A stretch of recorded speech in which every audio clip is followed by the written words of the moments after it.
Voy a poner a grabar para que les quede. Ok, hoy vamos a terminar lo que nos faltaba del módulo uno, del tema uno, módulo uno, que es lo que van a estar discutiendo a partir de mañana.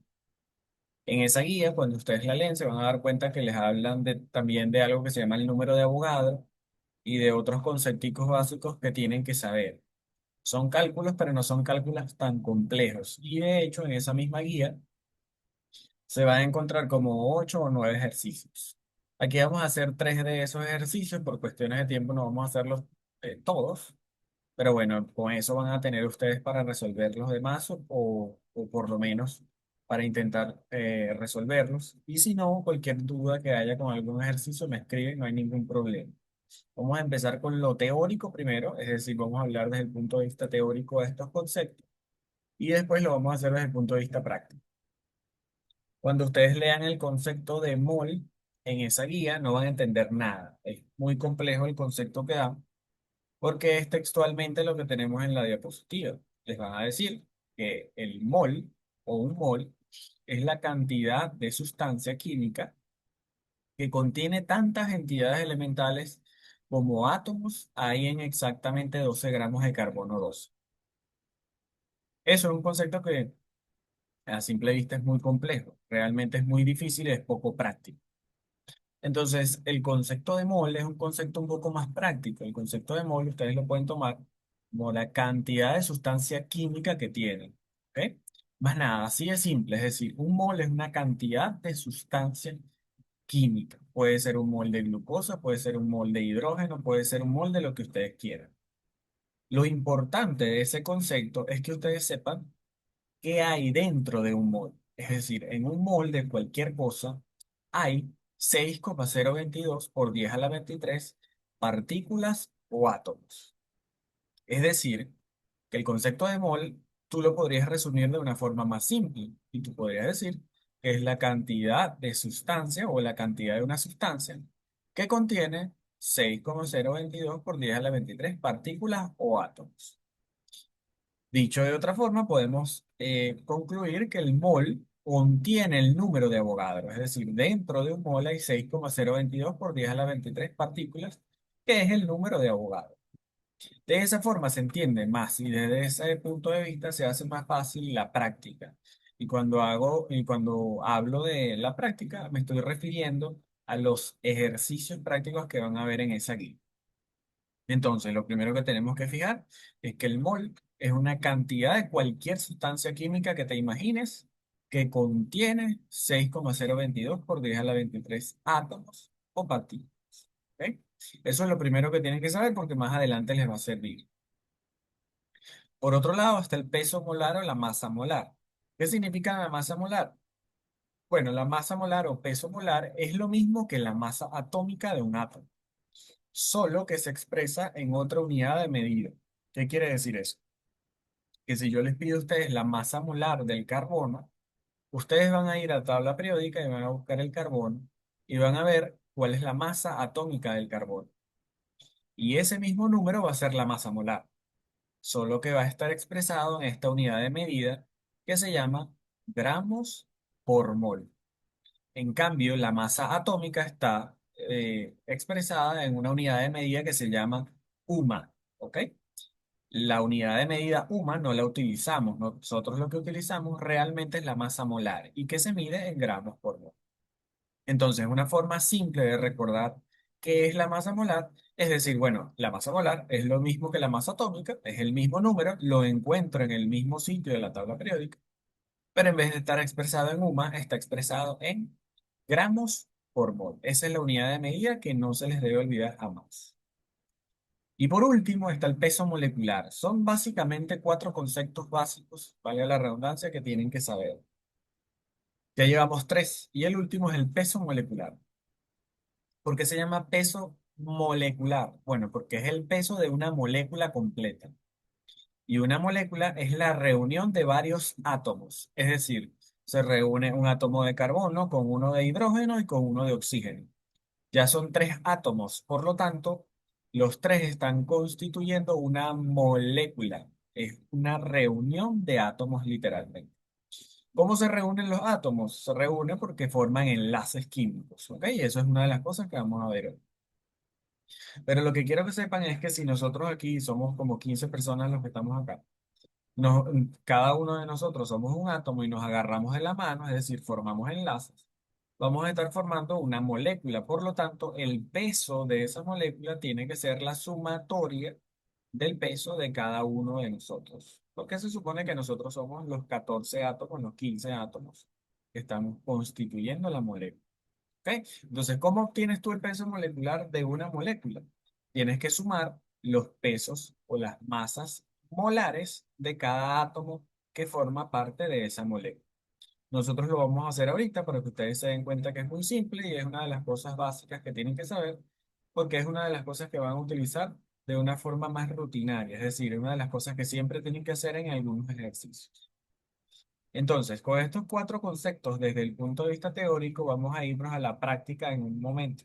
Ya vamos a hacer algunos ejercicios para que ustedes pongan en práctica todos estos conceptos que acabamos de ver.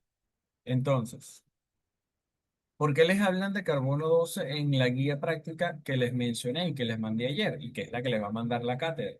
Bueno, es muy simple. Imagínense que en algún momento de la historia estaban estudiando y estaban buscando conocer el peso y los detalles, digamos, físico-químicos del carbono. Y para ello utilizaron un isótopo del carbono que es el carbono 12. En la clase de ayer vimos que el carbono tiene naturalmente tres isótopos: carbono 12, carbono 13 y carbono 14. Bueno, el que estaba disponible en ese momento, supongamos que era el carbono 12 y ellos tomaron 12 gramos exactamente de ese carbono 12. Y eso era lo que se estaba estudiando. Y ellos se dieron cuenta, o mejor dicho, nombraron a esos 12 gramos de carbono 12 y le pusieron el nombre de un mol. O sea, eso era un mol de carbono 12. Cuando ellos se dieron cuenta que dentro de ese mol de carbono 12 habían una cantidad muy grande de átomos o de partículas de carbono 12, ellos dijeron, mira, hay que tratar de saber cuántas partículas hay dentro de este mol. Y se dieron cuenta que en esa cantidad, en ese mol de carbono 12, había exactamente 6,022 por 10 a la 23 partículas o átomos de carbono, como le quieras decir. O sea que dentro de un mol de carbono 12 hay 6,022 por 10 a la 23 átomos de carbono 12. Por eso es que en la guía ustedes les van a hablar siempre del carbono 12. Para los que lo hayan leído, no sé si lo adelantaron ya, pero cuando pasas por esa parte te vas a dar cuenta que hablan siempre del carbono 12. Y es porque con ese ejemplo es que se hicieron, digamos, las mediciones de todas las otras moléculas. En fin, lo que yo quiero que entiendan es que siempre dentro de un mol de cualquier cosa hay exactamente 6,022 por 10 a la 23 átomos de esa sustancia. Es decir, aquí yo podría poner carbono 12, pero también te puedo poner que es nitrógeno. Y también te puedo decir que es hidrógeno. Y también te puedo decir que es azufre. El que yo quiera. Porque en un mol de cualquier sustancia, siempre dentro de ese mol va a haber 6,022 por 10 a la 23 átomos de esa sustancia. Bien, ahora eso cambiaría si son 2 moles, 3 moles, 4 moles, 5 moles, porque tendrías que multiplicar ese número de Avogadro por la cantidad de moles que te están diciendo. ¿Ok? Y más o menos de eso van los ejercicios. Supongamos que ese mol que acabamos de ver, que es de carbono 12, vamos a llamarle ahora el mol verde. ¿Ok? Ese mol verde se supone que tiene su masa molar, es decir, recuerden que si nosotros buscamos el carbono 12, que es el mol verde que estamos viendo aquí, y lo buscamos en la tabla periódica, en la parte de abajo, en la parte inferior del elemento químico, te va a salir la masa atómica. Y la masa atómica es lo mismo que la masa molar. ¿Cuál es la diferencia? Que la masa molar se mide en gramos por mol. Resulta entonces que este mol tiene su masa molar. Y llega un momento, bueno, ocurre una reacción o un enlace químico entre este mol verde y este mol rosadito que está aquí. Imaginémoslo así, no le vamos a poner nombre, no vamos a decir que es un mol de carbono, un mol de hidrógeno, no. Vamos a hablar solamente de colores. El verde se une con el rosado, más nada, así de simple. Esto es un mol y este es otro mol. Por lo tanto, como se están uniendo, ya no es un mol por separado, a eso ya es una molécula. Es decir, cada uno de estos moles tiene su masa molar. Pero para yo saber cuánto pesa la molécula completa, es decir, el verde y el rosado unidos, tengo que sumar esas masas molares. La masa molar del verde y la masa molar del rosado. Y cuando sume eso, sí voy a obtener algo que se llama masa o peso molecular, como le quieras decir. No nos ponemos tan fastidiosos con los nombres ahí. Entonces, lo que acabamos de ver como ejemplos teóricos y como conceptos en la diapositiva anterior, ahora lo vemos desde el punto de vista gráfico, con dibujitos donde no le estoy poniendo nombre a los elementos, sino que estoy solamente ejemplificando cuáles son los cálculos que debería hacer y cómo se relacionan esos conceptos que acabamos de ver. Cuatro conceptos básicos, se los repito: mol, masa molar, número de Avogadro y el, y el peso molecular o masa molecular. Bien, ahorita los vamos a poner en práctica de todas maneras con algunos ejercicios. Entonces, repetimos un poco aquí para finalizar. Si yo les preguntara cuántos átomos de nitrógeno hay en un mol de nitrógeno, recuerden que en un mol de cualquier cosa hay 6,022 por 10 a la 23 átomos o partículas de ese elemento o de esa sustancia. ¿Ok? Entonces, dentro de un mol de nitrógeno hay 6,022 por 10 a la 23 átomos de nitrógeno. Pero si yo les preguntara cuántos gramos de nitrógeno hay en un mol de nitrógeno, es algo distinto. Les estoy preguntando por la masa molar, porque estoy hablando de gramos por cada mol de nitrógeno. Eso quiere decir que les estoy preguntando cuántos gramos hay en un mol de nitrógeno. ¿Ok? Para saber eso, yo tengo que ir a la tabla periódica. Ojo, en la vida real, o sea, en el día a día, ustedes no les van a mandar a ir a la tabla periódica, sino que les dan de una vez la masa molar de ese elemento. No tienes que ir a verla en la tabla periódica. Pero supongamos que si yo los mandara a buscarlo en la tabla periódica, ustedes buscan este numerito que está aquí abajo, que realmente es la masa atómica.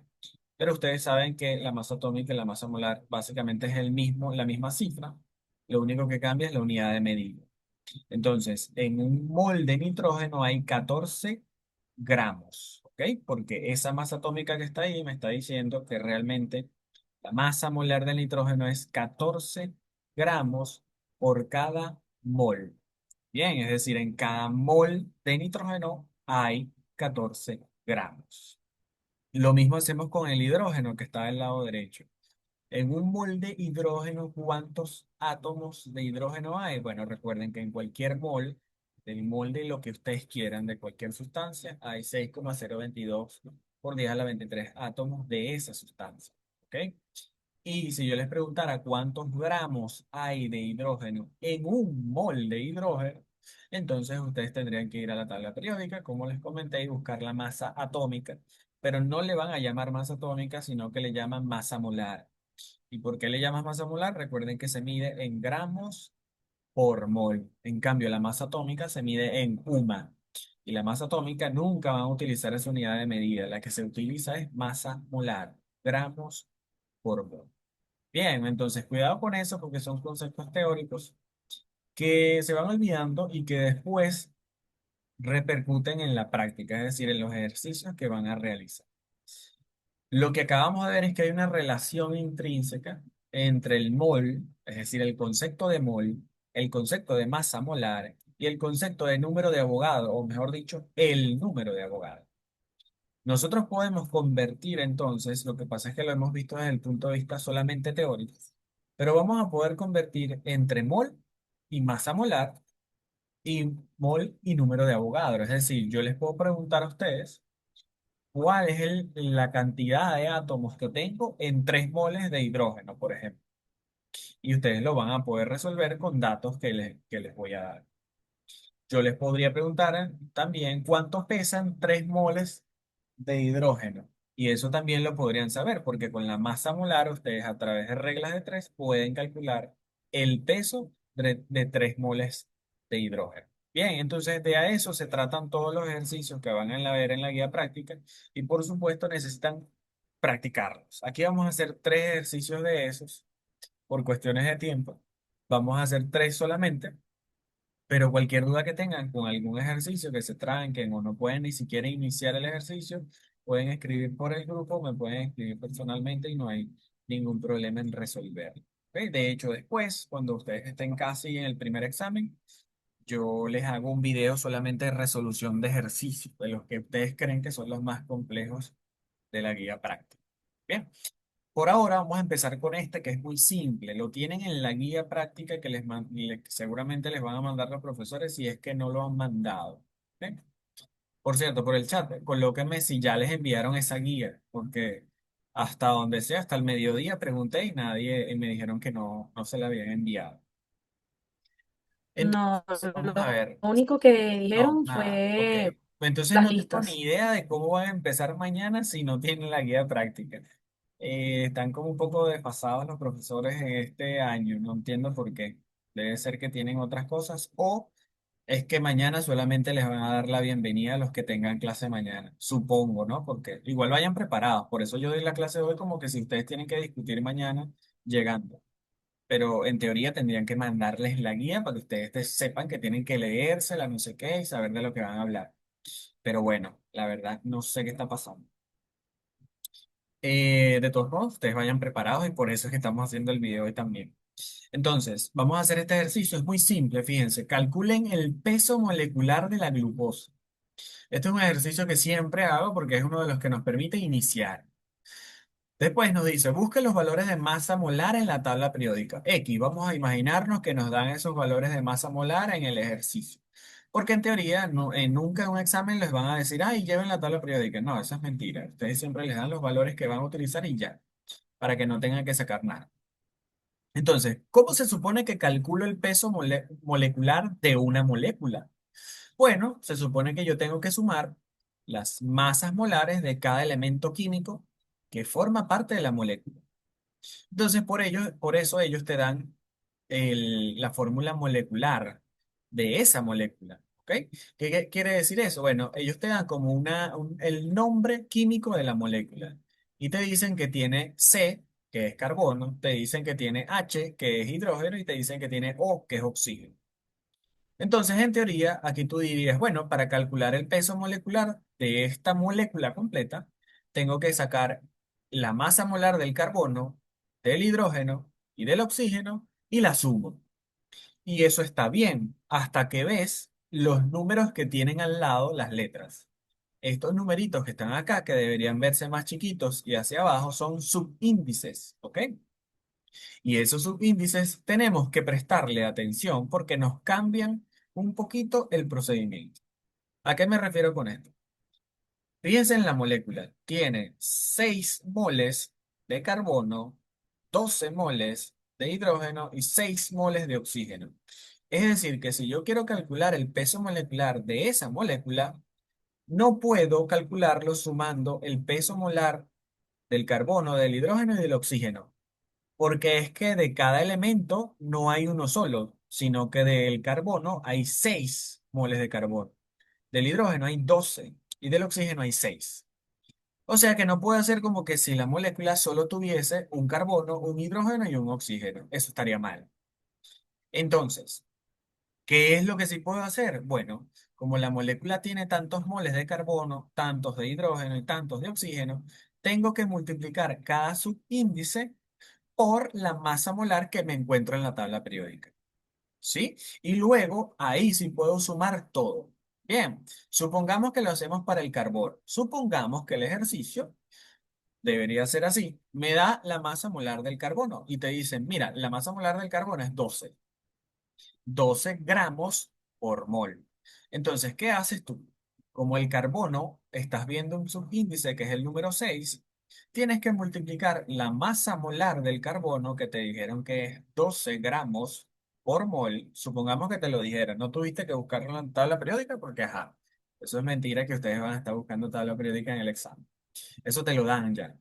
Entonces, el carbono que tiene un subíndice 6, tú vas a multiplicar ese subíndice por el número 12, que es la masa molar del carbono. ¿De dónde salió este dato de la masa molar? Bueno, me lo dieron en el examen o estaba en la tabla periódica. Bien. Esa unidad de medida no se les puede olvidar nunca. Recuerden que es gramos por mol y siempre la tienen que copiar porque si no pones las unidades de medida, eso te quita puntos. Aunque ustedes crean que es una tontería, eso es importante porque no sabes si estás midiendo peras, manzanas, gramos, moles, nanogramos. Entonces hay que identificar las cosas.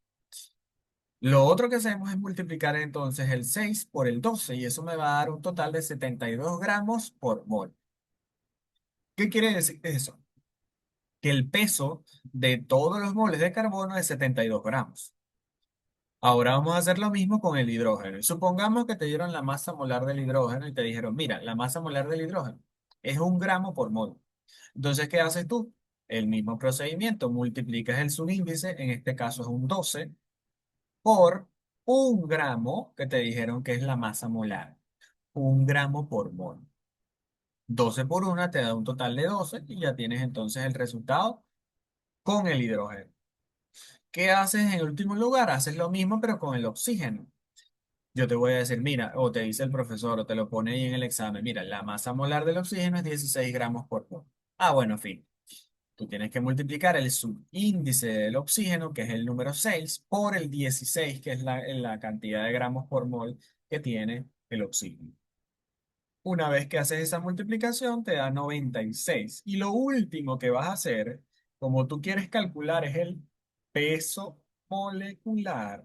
Tienes que sumar todo eso, porque lo único que has hecho hasta ahora es sacarle el peso a cada elemento en específico, al carbono, al hidrógeno, al oxígeno, pero no le has calculado el peso total de la molécula.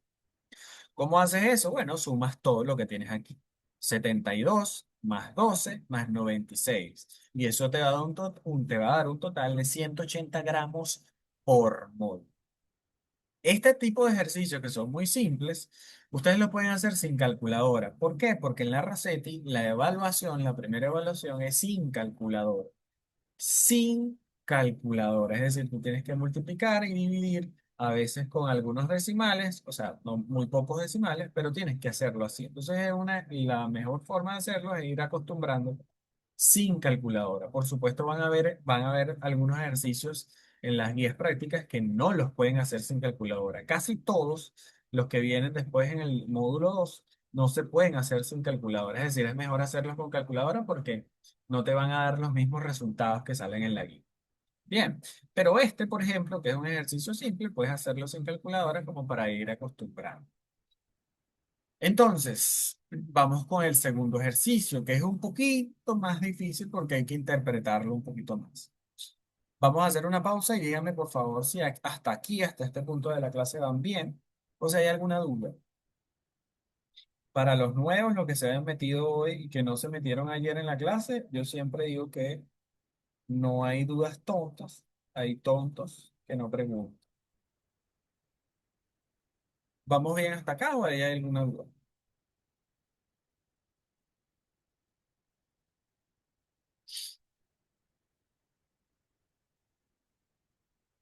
Muy bien, pero aquí dicen todo bien, perfecto, ok. Fino, ok. Vamos con un segundo ejercicio, este es el número 13 de la guía y les va a decir el dióxido de carbono y les ponen la fórmula molecular del dióxido de carbono que es CO2. Es una molécula que se produce durante la respiración celular. ¿Cuántos moles de dióxido de carbono hay en 88 gramos del mismo? O sea, en 88 gramos de dióxido de carbono. Y después te dicen cuántos átomos de carbono, ojo, átomos de carbono hay en esa cantidad de dióxido de carbono. De modo que en este ejercicio tenemos dos preguntas. La primera es cuántos moles de dióxido de carbono hay en 88 gramos de dióxido de carbono. Y la segunda es cuántos átomos de carbono hay en esa cantidad de dióxido de carbono que calculaste en el ejercicio, el primer ejercicio. ¿Sí? O sea, son dos preguntas en una. Entonces, para saber cuántos moles de algo, de lo que sea, hay en tantos gramos de algo, tú solamente tienes una cosa que relaciona gramos y moles. Solamente hay una medida que relaciona gramos y moles. ¿Cuál es esa medida que te relaciona el gramos con los moles? El peso molecular, porque el peso molecular es lo único que hemos visto hasta ahora que tiene una unidad de medida que es gramos por mol. Ahí te está relacionando los gramos con los moles. Bien, entonces, ¿cuál es la forma que yo tengo de saber cuántos moles de dióxido de carbono hay en 88 gramos de dióxido de carbono? El peso molecular. El peso molecular es mi referencia para poder calcular los moles que hay en 88 gramos. de dióxido de carbono. ¿Cómo calculo el peso molecular? Bueno, muy simple. Supongamos que te dieron las masas molares del carbono y del oxígeno. En esta molécula pasa algo distinto con respecto a la que teníamos anteriormente. Fíjense que el dióxido de carbono está compuesto por un mol de carbono y dos moles de oxígeno. ¿Cómo sé yo eso? Bueno, porque fíjate que el carbono no tiene ningún numerito al lado. Eso quiere decir que aquí hay un uno invisible. Bien, se sobreentiende que hay un 1, mientras que el oxígeno tiene un 2. Entonces, supongamos que el enunciado te dijo, mira, la masa molar del carbono es 12 gramos por mol. Entonces, ¿qué vas a hacer aquí? ¿Tú lo vas a multiplicar por algún número? Bueno, podrías multiplicarlo por el uno. Hay otros que no lo multiplican y está bien porque la multiplicación por uno te va a dar lo mismo. Es decir, si tú multiplicas la masa molar, que es 12 gramos por mol en el caso del carbono, por el uno te va a dar 12 gramos por mol. O sea, te va a dar lo mismo. Entonces aquí queda a su manera de hacerlo. Pueden multiplicarlo por uno o pueden no multiplicarlo y ya. No pasa nada, o sea, no está mal si lo haces de una forma o lo haces de la otra. ¿Ok? Son formas de hacerlo. En cambio, el oxígeno tiene un subíndice 2, así que el oxígeno sí tendrías que multiplicar la masa molar por ese número 2. Y bueno, supongamos que el enunciado te dice, mira, la masa molar del oxígeno es 16 gramos por mol. Se los digo así porque, bueno, al final después ustedes pueden ver la pantalla y decir, mira, pero ¿de dónde salió este 12? ¿De dónde salió este 16? Supongamos que el ejercicio te lo da porque en la vida real, es decir, las masas molares te las tienen que dar para que tú no vayas a la tabla periódica. Entonces multiplico 2 por 16 gramos por mol y eso me da 32 gramos por mol. Para saber el peso molecular de un mol de dióxido de carbono, entonces lo que tendría que hacer es sumar estos dos datos, 32 más 12, y eso me da un total de 44 gramos por mol. ¿Llegué al resultado? No he llegado al resultado, pero ya tengo una medida de referencia. ¿Cómo es una medida de referencia? ¿Qué te está diciendo el peso molecular? Que en un mol de dióxido de carbono tienes 44 gramos, o que un mol de dióxido de carbono pesa 44 gramos. Esa es la otra forma de ver. Entonces, tú lo que quieres calcular es cuántos moles pesan 88 gramos. ¿Cómo puedes hacer eso? Eso lo puedes hacer tanto por factor de conversión como lo puedes hacer también por una regla de tres. A mí me encanta hacer las reglas de tres porque es la forma más lógica de hacer los ejercicios una vez que tú conoces los conceptos teóricos. ¿Ok? Entonces, como les acabo de decir, lo que nos está chismorreando este peso molecular que está aquí es que en un mol de dióxido de carbono hay 44 gramos de dióxido de carbono. Y yo quiero calcular cuántos moles de dióxido de carbono contienen 88 gramos de dióxido de carbono, que fue el dato que me dio el ejercicio. Para eso, una regla de tres, y les recuerdo a los que no lo recuerden, porque esto se olvida muchísimo. Para resolver una regla de tres, tú vas a tener siempre tres valores que pueden multiplicarse o dividirse. Y vas a tener una X. La X no participa en las operaciones matemáticas porque es la incógnita. Entonces, solamente van a haber dos datos que se pueden multiplicar de forma cruzada, es decir, hay dos datos que están en diagonal. En este caso sería este uno y este 88. ¿Por qué el 44 no? Bueno, porque si te fijas, el que está diagonal al 44 es la X y la X no participa, es la incógnita. Entonces, los que tienes en diagonal, las cifras que tienes en diagonal, se multiplican. Es decir, aquí sería uno por 88. Entonces, ese resultado que te dio 88, porque uno por 88 sería igual a 88. Ese resultado lo vas a dividir con el dato de la regla de 3 que te queda sobrando. Es decir, sería uno por 88 sería 88. 88 entre 44, eso me da un total de 2. Así se hace una regla de tres. Yo siempre le explico porque hay mucha gente que se les olvida y eso no pasa nada, es una de las cosas más comunes que les pasa a ustedes. ¿Ok? Entonces, este resultado me da 2 moles. ¿Qué quiere decir esto? Que la cantidad de moles de dióxido de carbono que contienen 88 gramos es 2 moles de dióxido de carbono. Bien, y tiene lógica porque fíjense que aquí en el peso molecular, un mol de dióxido de carbono pesaba 44 gramos. El doble de 44 es 88. Así que 2 moles son los que pesan 88 gramos. Tiene mucho sentido. Ahora, fíjense que nos preguntan cuántos átomos de carbono, solamente de carbono, hay en esa cantidad de dióxido de carbono que acabas de calcular. O sea, la cantidad de dióxido de carbono que tenemos ahora es 2 moles de dióxido de carbono. Bien, o sea, ¿cuántos átomos de carbono hay en 2 moles de dióxido de carbono? Es distinto ahora lo que tenemos. Bien, ¿por qué es distinto? Vamos a ponérselo aquí, fíjense, vamos a ponerlo aquí en grandote. Cuando a mí vamos a empezar por esto, cuando a mí me hablan de átomos, me están preguntando átomos, ¿cuántos átomos? Yo tengo que pensar en el número de Avogadro. En algún lado lo voy a utilizar porque me están preguntando cuántos átomos. Y el único que me dice cuántos átomos hay dentro de un molde X cosa es el número de Avogadro. Pero aquí en este caso me están hablando de que tengo 2 moles de dióxido de carbono. Y a mí me están preguntando cuántos átomos de carbono. A mí no me importa aquí el oxígeno, sino el carbono. Bien, ¿qué pasa con eso? Que como tengo 2 moles de dióxido de carbono, fíjense que por cada mol de dióxido de carbono yo les había dicho que había un solo mol de carbono. Un solo mol. Bien, pero en este caso tenemos 2 moles de dióxido de carbono. Por lo tanto, tenemos 2 moles de carbono. ¿Por qué? Porque este 2 que está aquí afuera, como un coeficiente, multiplica al subíndice que yo les dije que era invisible aquí del carbono. ¿Sí? Que se los había señalado en esta parte.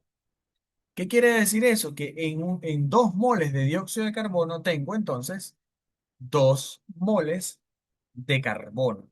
Bien, entonces yo quiero calcular cuántos átomos de carbono hay en esa cantidad de dióxido de carbono, es decir, en 2 moles de dióxido de carbono. Si yo les dijera cuántos átomos de carbono hay en un mol de carbono, como es el caso de este mol de dióxido de carbono, ustedes me dirían, bueno, mira, hay 6,022 por 10 a la 23 átomos de carbono en un mol de carbono. Pero en este caso no es un mol de carbono, porque acabamos de decir que lo que tenemos son 2 moles de dióxido de carbono. Y cada mol de dióxido de carbono,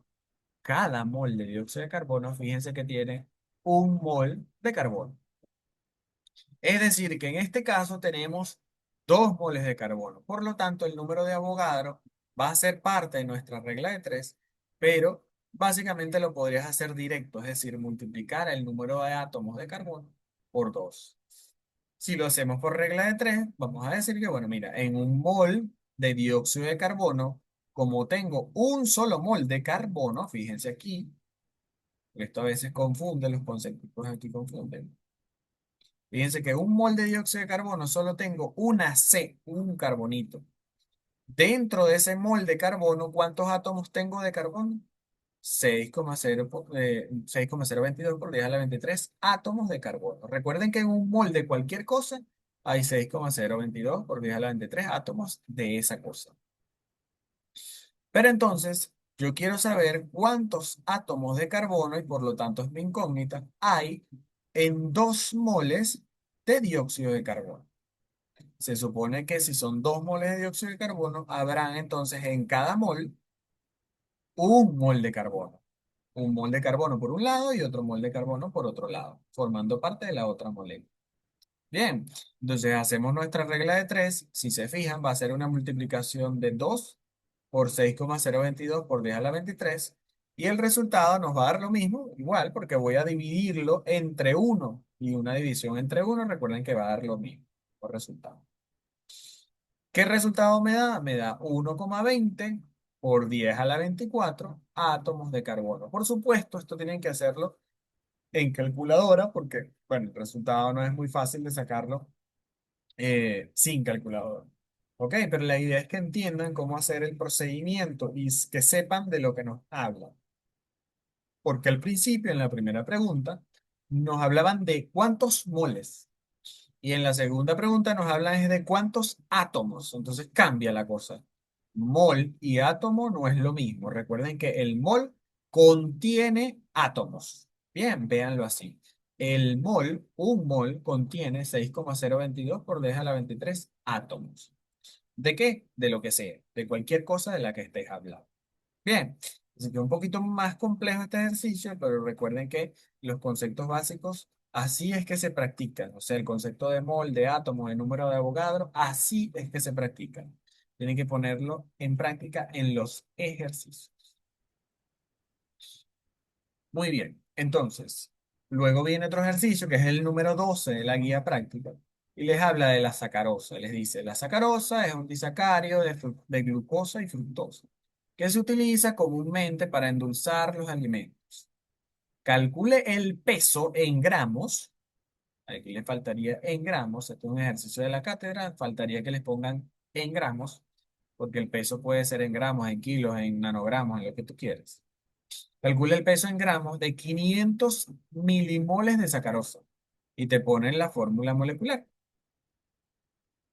Y luego te preguntan cuántos átomos de hidrógeno hay en esa cantidad de sacarosa. Bien, entonces lo primero que nos preguntan es el peso, es decir, el peso molecular de una molécula de sacarosa, pero te dicen que no es una molécula completa, sino que son 500 milimoles. 500 milimoles es la mitad de un mol, es decir, lo que te están preguntando es dime el peso de 0,5 mol de sacarosa, es decir, de la mitad de un mol de sacarosa. Bien, entonces, ¿qué voy a hacer? Lo primero que tengo que hacer es sacar el peso molecular de toda la sacarosa.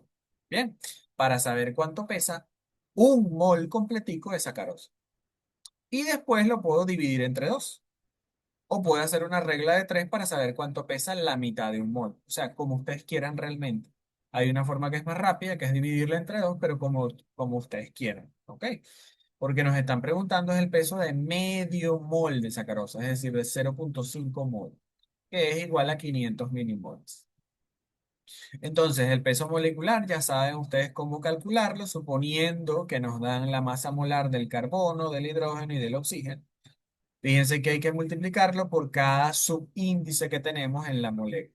Bien, lo que hemos hecho hasta ahora. Una vez que tenemos los resultados, los vamos a sumar todos para obtener el peso o la masa molar o el peso molecular, mejor dicho, de una molécula de sacarosa.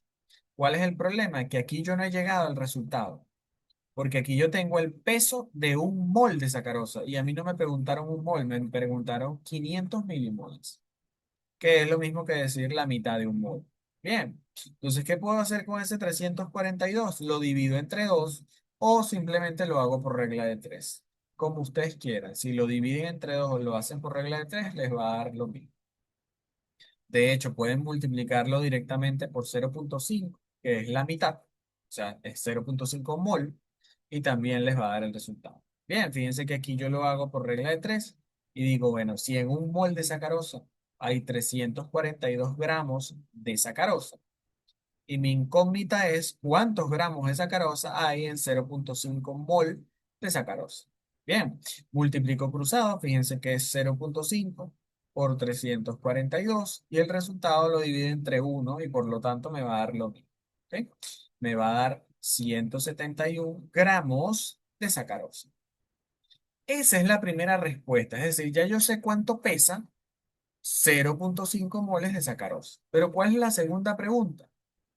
¿Cuántos átomos? Y aquí es donde yo siempre les hago énfasis. Cuando me preguntan átomos, tengo que utilizar el número de Avogadro en algún lado. Me preguntan cuántos átomos de hidrógeno, solamente de hidrógeno, hay en esa cantidad de sacarosa. ¿Cuál es esa cantidad de sacarosa? Recuerden que no es un mol, sino que son 500 milimoles, es decir, 0,5 mol de sacarosa, la mitad de un mol de sacarosa. Entonces, aquí esta pregunta sí va para ustedes. Fíjense, sabiendo que la fórmula molecular de la sacarosa es esta que les estoy señalando, fíjense en la cantidad de moles de hidrógeno que tiene un mol de sacarosa. Si esa es la cantidad de moles que tiene un mol de sacarosa, la mitad de un mol, disculpen, ya va. Sí. Ajá, la mitad de un mol de sacarosa, ¿cuántos moles de hidrógeno tendrá? Si es la mitad, no es un mol, sino la mitad. ¿Cuántos moles de hidrógeno le pondrían ustedes, sabiendo que esta es la fórmula molecular que les estoy mostrando ahí en pantalla?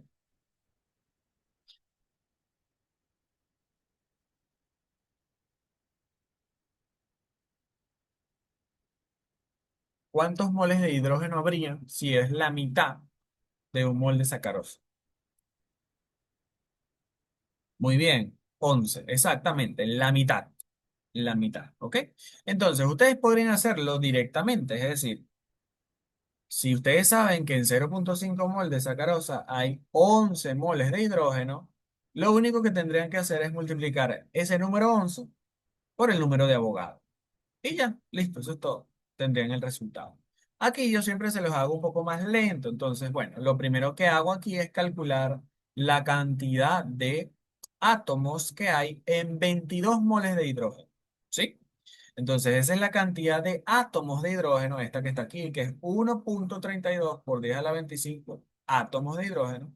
Pero esa es la cantidad de átomos que hay en un mol de sacarosa, no en el medio mol de sacarosa que me están diciendo que tengo. ¿Sí? Digamos que esta es la forma larga de hacerlo como para que sea más ejemplar, como para que se vea más lo que hiciste.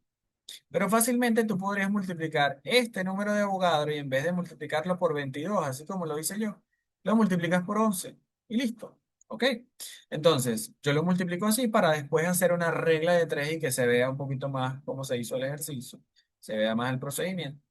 Pero X, ustedes lo pueden hacer directo y no pasa nada. Entonces, si en un mol de sacarosa hay 1,32 por 10 a la 25 átomos de hidrógeno, ¿cuántos átomos de hidrógeno, que es mi incógnita, habrá en 0,5 mol de sacarosa? ¿Sí? Que era lo que podíamos hacer antes. Nosotros podíamos multiplicar 11 moles de hidrógeno por el número de Avogadro y listo, nos daba el mismo resultado. Bien, entonces, cuando multiplicamos 0,5 por 1,32 por 10 a la 25 átomos de hidrógeno, y lo dividimos entre uno, el resultado ese que nos dé nos va a dar 6,62 por 10 a la 24 átomos de hidrógeno. ¿Sí? Lo que yo quiero que vean aquí, fíjense que los números que están aquí solo tienes que hacerlos con calculadora, o sea, es un poquito más complejo hacerlo sin calculadora. Entonces aquí les recomiendo hacerlo con calculadora. Pero lo que quiero que vean es más que nada el procedimiento y el enunciado. O sea, cuando tengo que identificar o cómo identifico que me están preguntando es cuántos moles, cómo identifico que me están preguntando cuántos átomos. ¿Cuál es el procedimiento que debo seguir cuando me están preguntando la cantidad de moles o la cantidad de gramos? ¿Y cuál es el procedimiento y los números que tengo que utilizar para calcular cuando me preguntan la cantidad de átomos? ¿Ok? Y fíjense que aquí me preguntan por los átomos de hidrógeno, no por los de oxígeno y no por los de carbono. Así que eso también tienen que tenerlo muy en cuenta. ¿Los átomos de qué? De hidrógeno, de oxígeno, de carbono, depende. O sea, depende que tenga la molécula y depende del elemento que te estén preguntando. Bien, se lo digo porque eso entonces equivale para todos los ejercicios que tengan de estos tipos y les va a servir muchísimo porque les da rapidez y les da practicidad al momento de hacer los ejercicios. Bien, se ponen duchos haciendo los ejercicios, los hacen muy rápido. Esa es la idea y eso es lo que se quiere. Bien, ¿dudas hasta ahora? ¿Dudas con este ejercicio que acabamos de ver o podemos seguir la clase? Cuéntenme, o vamos bien hasta ahora.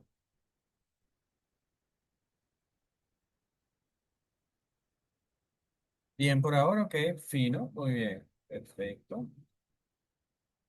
Ok, entonces vamos a seguir y ahora vamos a hablar de las fuerzas moleculares, ¿ok? Hay una parte de la guía donde no lo van a ver así, es decir, no van a hablarles de fuerzas moleculares, sino que les van a hablar de los enlaces químicos. A lo que yo me refiero con fuerzas moleculares es precisamente a eso, a los enlaces químicos, ¿ok? Entonces, Con fuerzas moleculares nos vamos a referir a dos cosas, a las fuerzas que son intramoleculares y a las fuerzas que son intermoleculares. Las que ustedes van a ver en la guía son las que están del lado izquierdo, que son los enlaces químicos. A esas son las fuerzas intramoleculares, porque son las que tienen por dentro las moléculas, es decir, los enlaces que establecen los átomos para formar moléculas y para mantenerse unidos. ¿Ok? Esos son los enlaces químicos que son covalente, iónico, covalente activo, que los vamos a definir ahorita y vamos a ver las diferencias que hay entre cada uno. Y por otro lado están las fuerzas intermoleculares. Inter es un prefijo que significa entre, o sea, entre ya moléculas, es decir, entre moléculas que ya están formadas. ¿Ok? Entonces, dentro de esas fuerzas intermoleculares tenemos los puentes de hidrógeno y las fuerzas de Van der Waals, que son fuerzas débiles, pero que van a tener cierta relevancia en lo que vamos a ver más adelante. Ok, entonces vamos a empezar con la parte más importante que son los enlaces químicos. ¿Qué es un enlace químico? Los enlaces químicos básicamente son interacciones entre los átomos. ¿Y por qué se forman interacciones entre los átomos? Bueno, porque hay una capa de electrones que yo les hablé ayer, en la clase de ayer. Yo les mencioné una capa que se llama capa de valencia. Y esa capa de valencia es la que le permite a un átomo formar o no formar enlaces. Entonces, los enlaces químicos siempre se van a formar entre esas capas de valencia, en las capas externas de los átomos. Si dos átomos pueden comprometer esas capas y formar un enlace y quedarse agarraditos de la mano, es decir, quedarse enlazados, ellos lo van a hacer. Pero si no lo pueden hacer, entonces no van a poder formar un enlace. Bien, ¿de qué depende que los elementos o los átomos puedan formar enlaces químicos? Bueno, depende de la ocupación de la capa de valencia. Si esa capa de valencia está totalmente llena o totalmente vacía, ese átomo no va a querer formar enlaces con nadie. ¿Ok? Entonces, repito, si la capa de valencia está totalmente llena de electrones o totalmente vacía de electrones, se dice que el átomo es muy estable. ¿Por qué? Porque él, como no tiene una parcialidad en la cantidad de electrones que hay en esa capa de valencia, él se queda tranquilito. Él dice, mira, yo estoy bien, estoy full de electrones o estoy totalmente vacío de electrones en la capa de valencia. No me hace falta andar buscando por ahí formar enlaces con nadie. Ahora, caso contrario, si la capa de valencia está parcialmente llena, ¿qué quiere decir eso? Que le caben 8 electrones y tiene 7. Ese átomo va a ser muy reactivo. ¿Y qué quiere decir que sea reactivo? Que va a estar buscando formar enlaces con cualquier átomo o va a estar buscando reaccionar con otros átomos. Bien, entonces, en resumen, capa de valencia totalmente llena o totalmente vacía, el átomo no busca formar enlaces con nadie. Capa de valencia parcialmente llena, es decir, le caben 8 y tiene 5, por ejemplo. Entonces el átomo va a estar buscando reaccionar con otros elementos u otros átomos que anden por ahí. ¿Ok? Entonces, dentro de esos elementos, perdón, de esos enlaces químicos, tenemos uno de los más importantes, pero el más débil, de hecho, de entre todos los que vamos a ver, entre los enlaces, que es el enlace iónico. ¿Por qué se llama enlace iónico? Porque se forma entre iones. Recuerden que los iones tienen carga positiva o negativa. Entonces, los enlaces iónicos son enlaces que se forman porque se atraen los signos opuestos, es decir, positivo con negativo. Para que haya un enlace iónico, entonces tú necesitas que haya un átomo positivo, es decir, un catión, y un átomo con carga negativa, es decir, un anión. Una vez que hay interacción o atracción por diferencia de cargas o por las cargas opuestas, que son positivo y negativo, entonces ellos se van a unir. Bien, fíjense que en la imagen, por ejemplo, tenemos un anión, que es el cloro, y tenemos un catión, que es el sodio. Y ellos, una vez que están bien formados, se pueden unir a través de un enlace iónico. Por supuesto, para que el sodio sea un catión y el cloro sea un anión, tuvieron que haber pasado algunas cosas que vimos ayer. Recuerden que un anión se forma porque gana electrones, así como lo está haciendo el cloro en este caso. Y el sodio es un catión, ¿por qué? Porque los cationes se forman cuando pierden electrones, así como lo está haciendo el sodio en la imagen. Bien, ¿cuál es la otra definición de enlace iónico que te puedes encontrar en la bibliografía? Es un enlace que se forma entre un metal y un no metal. Eso también está bien, ¿ok? El metal usualmente es el catión y el no metal es el anión. ¿Ok? Eso es otra de las definiciones básicas que te puedes encontrar y no están mal, están bien. El enlace iónico dentro de los tres enlaces que vamos a ver es el enlace más débil. Es decir, nosotros vamos a ver el iónico, el covalente y el covalente activo. Entre esos tres, el iónico es el más débil. Pero sucede que las estructuras que forman enlaces iónicos forman tantos enlaces iónicos que la cantidad de enlaces iónicos que forman hace que sea un poquito más estable la estructura, ¿ok? Genera una estructura que es tridimensional que hace que sea un poquito más fuerte, ¿ok? O sea, un solo enlace iónico no hace la diferencia, pero 3 millones de enlaces iónicos sí hace la diferencia. Bien, para que lo vean desde ese punto de vista. Entonces, ya vimos el enlace iónico, vamos al enlace covalente. El enlace covalente tiene una peculiaridad y es el más importante porque es el más común en química. ¿Ok? El enlace covalente se forma porque los átomos comparten pares de electrones que están en su capa externa o su capa de valencia. ¿Qué significa eso? Bueno, vamos a ver la imagen que tenemos aquí, que es una imagen que me permite siempre explicarles a ustedes cómo es eso de que yo comparto electrones con otro átomo. ¿Ok? Fíjense, tenemos una molécula de agua aquí, hay oxígeno y hay dos hidrógenos, ¿ok? Fíjense que los hidrógenos están de gris y el oxígeno está de rojo. Si ustedes cuentan las pelotitas rojas que tienen el último orbital, el oxígeno, se van a dar cuenta que hay uno, 2, 3, 4, 5, 6. 6 pelotitas rojas en el último orbital, el más externo. Bien, al oxígeno le caben 8 electrones en el último orbital. Por eso el oxígeno es muy reactivo y busca formar enlaces con otras moléculas para llenar esa capa de valencia, para llenar y completar los 8 electrones. Bien, si se fijan, cada átomo de hidrógeno tiene una pelotica gris. Ese es el único electrón que tiene cada hidrógeno. Bien, entonces el oxígeno dice, mira, yo necesito 2 electrones. Por lo tanto, yo me voy a unir a este átomo de hidrógeno que está aquí y a este átomo de hidrógeno que está aquí.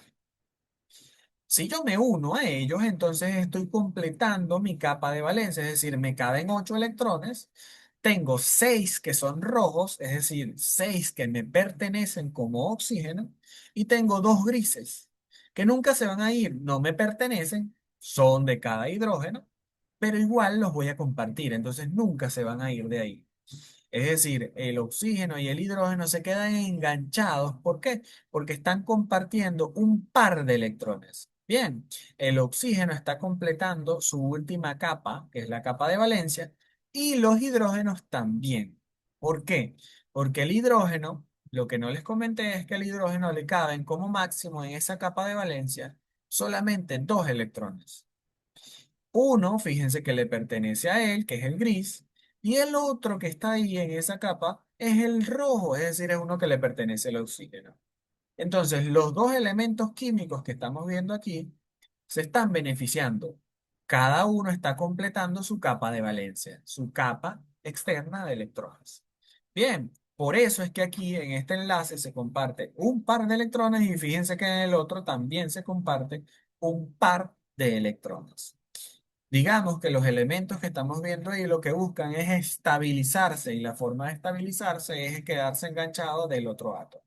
Bien, yo siempre les resumo esto o les resumo el enlace covalente para que se acuerden desde un punto de vista práctico y se los hago coloquial y les digo, mira, el enlace covalente es un tú me das y yo te doy. Es decir, tú haces la parrillada y yo llevo los refrescos, ¿ok? Es decir, vamos a compartir algo y por lo tanto tú pones algo y yo pongo algo. Bien, así de simple es. Entonces, en el enlace covalente siempre se comparten pares de electrones. En este caso estamos viendo dos enlaces covalentes. Aquí hay uno y aquí hay otro. Pero esos son enlaces covalentes simples. ¿Y por qué yo les digo eso? Simples. Bueno, porque hay dobles y hay triples. Depende de la cantidad de pares de electrones que se comparten. ¿Ok? Si se comparte un par de electrones, como estamos viendo aquí, eso es un enlace covalente simple. Si fuesen dos pares de electrones, es decir, hubiesen cuatro peloticas aquí en este rectángulo o en este óvalo que acabo de dibujar, entonces es un enlace covalente doble y se señala con una doble rayita entre los elementos químicos, es decir, así. Me disculpan la letra, pero es que no tengo la tablera aquí. Y si es triple, entonces se comparten tres pares de electrones. Entonces la cosa sería así, tres rayitas. Bien, por supuesto derechas, pero para que tengan una idea. Fino, entonces el enlace covalente puede ser simple, doble o triple. Así que mosca con eso, porque mientras más pares de electrones se compartan, por supuesto, es mucho más fuerte el enlace. El enlace covalente dentro de los tres enlaces que vamos a ver es uno de los más fuertes. De hecho, se necesita muchísima energía para poder romper. Bien, y dentro del enlace covalente hay otro concepto importante que es el concepto de polaridad. ¿Qué quiere decir el concepto de polaridad? Bueno, que en un enlace covalente puede haber uno de los elementos o uno de los átomos que tiene más electronegatividad que el otro átomo. ¿Sí? Por ejemplo, con lo que yo les dije ayer, ustedes pueden resolver esta pregunta que yo les voy a hacer. Entre el oxígeno y este hidrógeno que está aquí, ¿quién tiene mayor electronegatividad? ¿El oxígeno o el hidrógeno? El oxígeno, muy bien. El oxígeno es uno de los elementos más electronegativos de la tabla periódica. Y tú me dirás, oye, ¿cómo sabes tú eso? Bueno, porque los cuatro elementos más electronegativos son flúor, oxígeno, nitrógeno y cloro. FON-Cl, una mnemotecnia que les dije ayer que se aprendiera. Entonces, la polaridad se genera cuando en un enlace covalente hay un elemento más electronegativo que el otro. El oxígeno es mucho más electronegativo que el hidrógeno, por lo tanto, los electrones o la nube electrónica va a estar más hacia el lado del oxígeno, vamos a ponerlo más hacia allá, que hacia el hidrógeno. ¿Ok? ¿Y por qué? Bueno, porque el oxígeno es más electronegativo. ¿Y qué quiere decir que sea más electronegativo? Que atrae con mucha más fuerza los electrones. Entonces los electrones se van para el lado del oxígeno y el hidrógeno se queda momentáneamente sin tantos electrones de ese lado. Ojo, no es que se separan, no es que el oxígeno le roba los electrones, nada, nada de eso, no se separan ni se los roban, sino que simplemente los electrones prefieren estar, entre comillas, más del lado del oxígeno que del hidrógeno. Y eso hace que el oxígeno entonces tenga carga parcial negativa, mientras que el hidrógeno tiene carga parcial positiva. Y tú dirás, bueno, ¿y por qué? Bueno, porque los electrones que se están moviendo hacia el lado del oxígeno, recuerden que los electrones tienen carga negativa. Entonces el lado del oxígeno va a tener carga parcial negativa. Y el lado del hidrógeno, como ahí no hay tantos electrones, entonces va a tener carga parcial positiva. Es lo contrario. Bien, la polaridad es un concepto importantísimo. Y si se fijan, lo que yo les acabo de decir es que la polaridad es una consecuencia de qué, de que en el enlace covalente hay un átomo más electronegativo que el otro. Así de simple. Es decir, siempre que exista un enlace covalente y haya una diferencia de electronegatividad entre los átomos que participan, en esa molécula va a haber polaridad. Es un enlace covalente polar. Mientras que en los enlaces covalentes que no haya eso, que no haya esa diferencia de electronegatividad, entonces, ¿cómo se llama eso? Enlace covalente no polar o apolar, es lo mismo. ¿Ok? Muy simple, pero es un concepto que les va a servir muchísimo. Muy bien. El otro tipo de enlace se llama enlace covalente también, pero se llama dativo. ¿Y por qué? Bueno, porque en el enlace covalente se comparten electrones y en este tipo de enlaces también se comparten electrones. ¿Pero por qué se llama dativo entonces? Porque yo les recuerdo que en el enlace covalente yo les dije, coloquialmente es, tú me das y yo te doy. En el enlace covalente dativo no es así. En el enlace covalente dativo es, tú me das y yo solamente disfruto. Más nada, así es. O sea, tú pones la parrillera, tú haces la parrilla y yo voy solamente a comer. Así es, sí. ¿Ok? Entonces, el enlace covalente activo no es muy común, solo lo vemos en dos tipos de moléculas en química, solamente en dos moléculas. Pero es uno de los enlaces que ustedes también tienen que dominar. Entonces, en el enlace covalente activo se comparten pares de electrones. Sí, pero los dos elementos que están formando el enlace covalente activo aportan electrones. No, solo uno es el que aporta el par de electrones. Bien, para esto vamos a irnos a un ejemplo clásico, que es el amoníaco. Fíjense que aquí, esta molécula que está aquí se llama amoníaco, es que es el NH3 y está formada por un átomo de nitrógeno y tres átomos de hidrógeno. Bien, las pelotitas negras que ustedes ven ahí es una forma de representar que se llama la estructura de Lewis. Y las pelotitas negras son los electrones que se están compartiendo entre el nitrógeno y los hidrógenos. Bien, fíjense que aquí se comparten pares de electrones con cada hidrógeno. Esos tres enlaces que estamos viendo son enlaces covalentes solamente, ¿sí? No estamos viendo el enlace covalente activo todo. Bien, ¿por qué? Porque en cada uno de estos enlaces que acabamos de señalar, una pelotica negra, es decir, un electrón, le pertenece al hidrógeno y en la otra pelotica negra le pertenece al nitrógeno. Es decir, tú me das y yo te doy. Esto es un enlace covalente. Entonces, Luis, ¿dónde vamos a ver el enlace covalente activo? Ya vas a ver en estas dos peloticas libres que le quedan al nitrógeno, que son los dos electrones libres que le quedan al nitrógeno. Fíjate lo que va a pasar. Esa molécula de amoníaco, gracias a ese par de electrones que le quedan libres, se le puede unir algo que se llama protón o hidrogenión, que es lo mismo que un hidrógeno con carga positiva. ¿Ok? ¿Por qué este hidrógeno tiene carga positiva? Porque ha perdido el único electrón que tenía y por eso queda con una carga positiva. Bien, o sea que este hidrógeno con carga positiva, que se le llama hidrogenión, no tiene nada, literalmente él no tiene nada. Tiene nada más hambre y va a llegar literalmente a la parrillera, más nada, así es así. Entonces, el nitrógeno, que tiene un par de electrones que puede aportar para formar un enlace covalente dativo, se los va a dar a este hidrógeno que está aquí. No es que se los va a dar, se los va a compartir. Y la molécula va a quedar así como van a ver ahora a la derecha. Fíjense que es una molécula que antes era NH3, es decir, amoníaco, y ahora es NH4, que ahora se llama ion amonio. Y el hidrógeno que estaba solito, que no tenía nada, mírenlo dónde está comiendo parrilla, literalmente. ¿Ven? El hidrógeno no aportó nada, no tenía nada, no tenía electrones para aportar. El único que aportó los electrones aquí fue el nitrógeno. Bien, por eso se llama enlace covalente dativo, porque un solo elemento, un solo átomo es el que da los electrones, da el par de electrones. Bien, el otro átomo lo que hace es llegar y unirse, más nada, es tal cual el ejemplo que les dije. Tú pones la parrillera, tú haces la parrilla y yo llego solamente a comer, ¿ok? Es así, así. Entonces, diferencias entre enlace covalente y el enlace covalente activo ya lo tienen muy claro.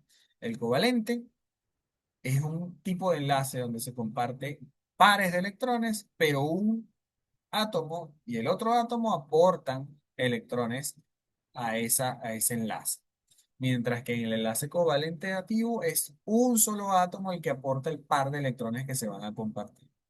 El otro átomo lo que hace es llegar y unirse solamente y aprovecharse de ese par de electrones. El covalente es el enlace más fuerte de los tres que hemos visto. El covalente dativo está en el segundo lugar y de tercer lugar y de último obviamente va el enlace ion. Bien, vamos ahora con las fuerzas intermoleculares, que son siempre fuerzas débiles. Bien, recuerden que nosotros vimos un mapa, un esquema donde decía fuerzas intramoleculares y fuerzas intermoleculares. Dentro de las fuerzas intermoleculares vamos a ver el puente de hidrógeno y las fuerzas de Van der Waals. Hay algo importante que tienen que saber de esas dos fuerzas, que en conjunto se llaman fuerzas intermoleculares. Las fuerzas intermoleculares siempre son débiles, siempre, siempre van a ser débiles y siempre van a ser atracción electrostática. Cuando yo les diga atracción electrostática o el profesor les diga atracción electrostática, eso significa positivo se atrae con negativo. Entonces, siempre las fuerzas intermoleculares van a ser atracciones electrostáticas débiles, nunca van a ser como un enlace covalente, que es un enlace fuerte, ¿ok? Siempre van a ser débiles. Por lo tanto, aquí no se van a compartir electrones y a pesar de que son fuerzas débiles, como se forman tantas, obviamente las moléculas se mantienen un poco más estables, ¿ok? Porque una sola fuerza intermolecular es muy débil, pero como se forman 20 millones de fuerzas débiles, entonces la molécula se pone un poquito más estable, ¿ok? Agarra un poquito más de fuerza en la unión.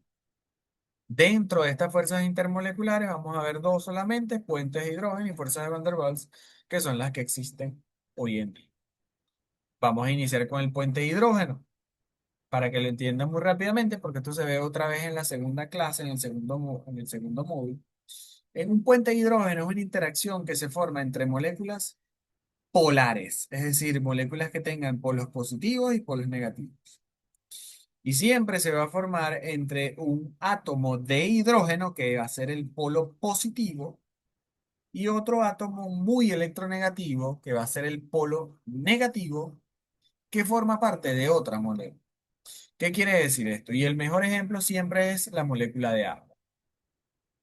La molécula de agua es una molécula dipolar. ¿Por qué dipolar?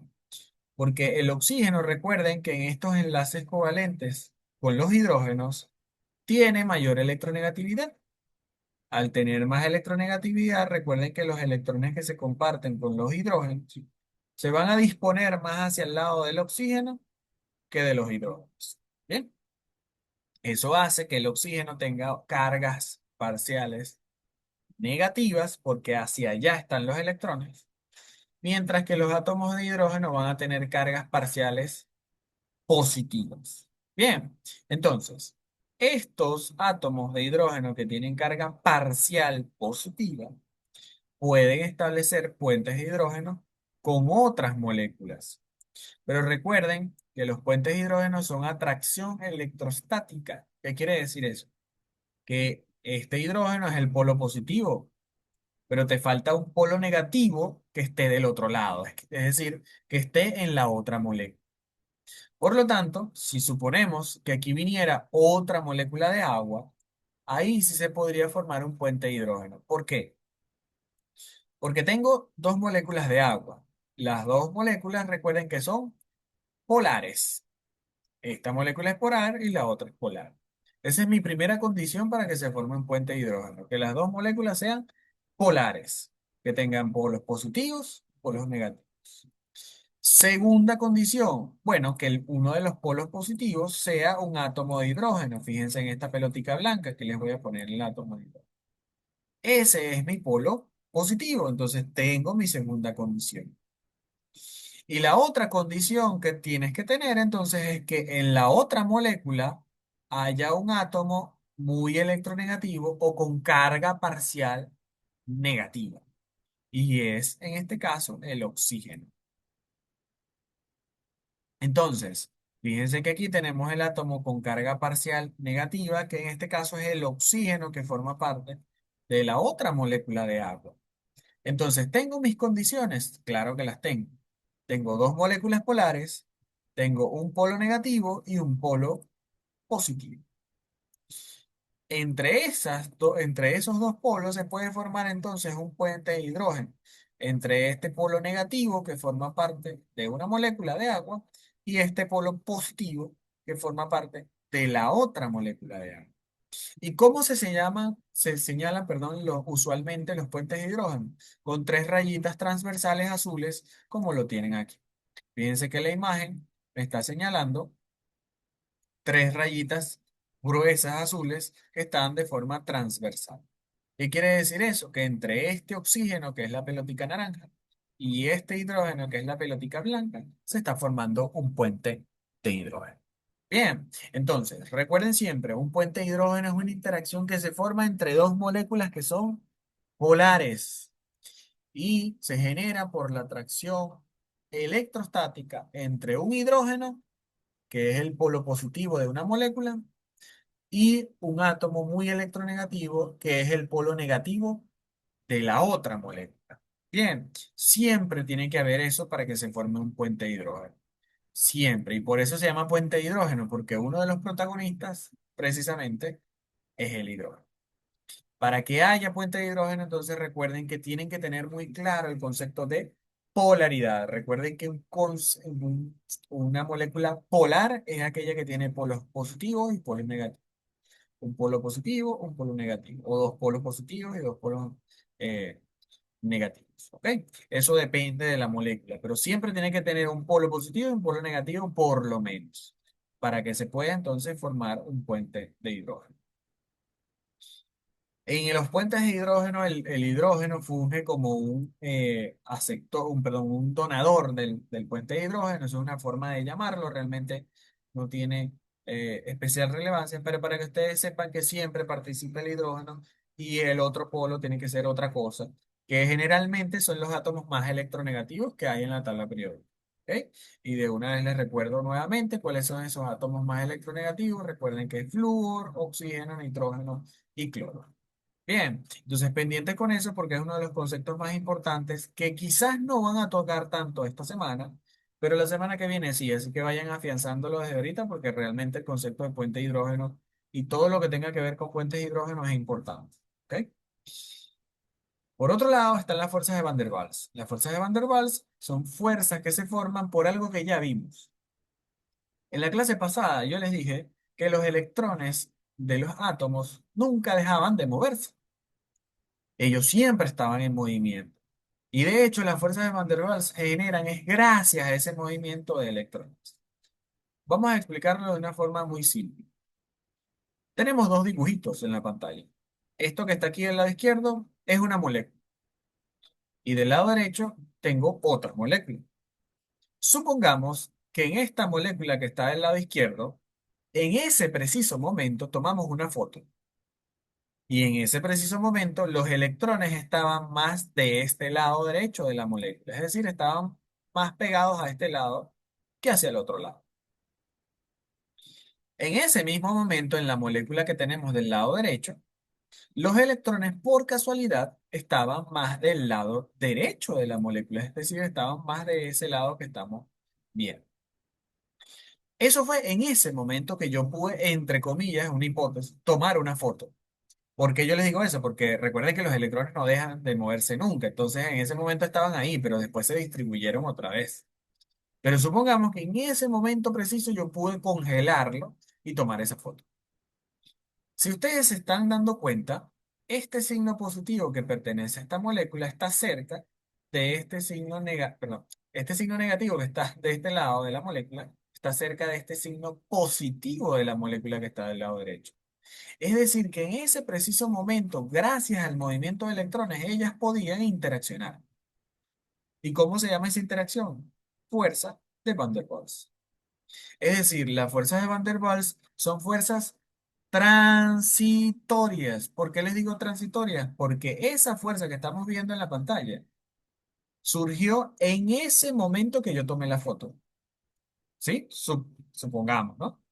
¿Por qué les digo eso? Porque después de la foto, obviamente los electrones se distribuyeron otra vez. Como ellos siempre están en movimiento, eso fue solamente en ese momento que ocurrió. Ya después los electrones se movieron y entonces de repente la molécula que estaba del lado derecho ahora tiene los electrones más hacia el lado izquierdo y por lo tanto, fíjense que ahora negativo y negativo no se atraen. Bien, se separan totalmente. Entonces, las fuerzas de Van der Waals siempre son interacciones por diferencia de carga, es decir, son electrostáticas también, positivo o negativo, pero son producidas de forma transitoria. ¿Por qué? Porque en algunas situaciones, en algunos momentos, los electrones pueden estar dispuestos de tal forma que te puedan producir esa interacción. Pero luego, cuando los electrones se mueven de nuevo y se distribuyen por ahí, entonces ya se acabó la interacción. Bien, entonces la palabra clave aquí en las fuerzas de Van der Waals, o mejor dicho, las dos palabras, las tres palabras claves que hay, son interacción electrostática y transitorio. Bien, importante esa palabra transitoria.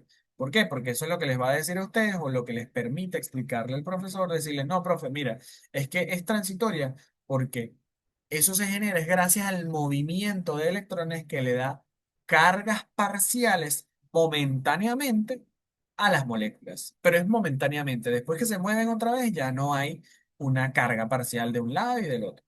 Nada por el estilo, porque ya se distribuyeron nuevamente los electrones.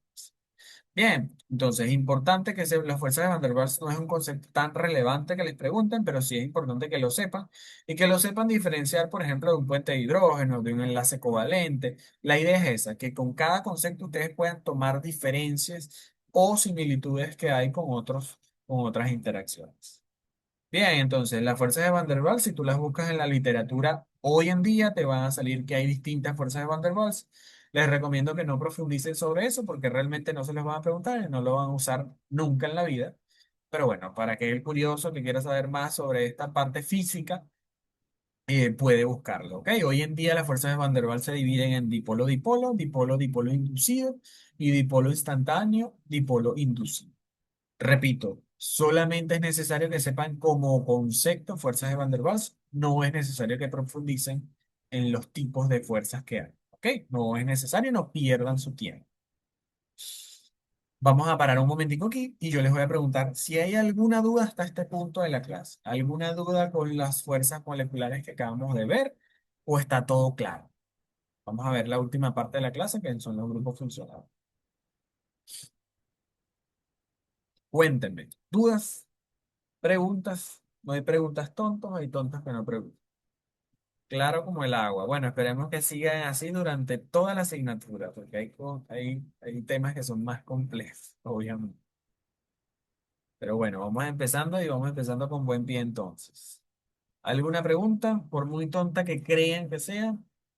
¿O seguimos? Ya estamos terminando, solo nos faltan los grupos funcionales.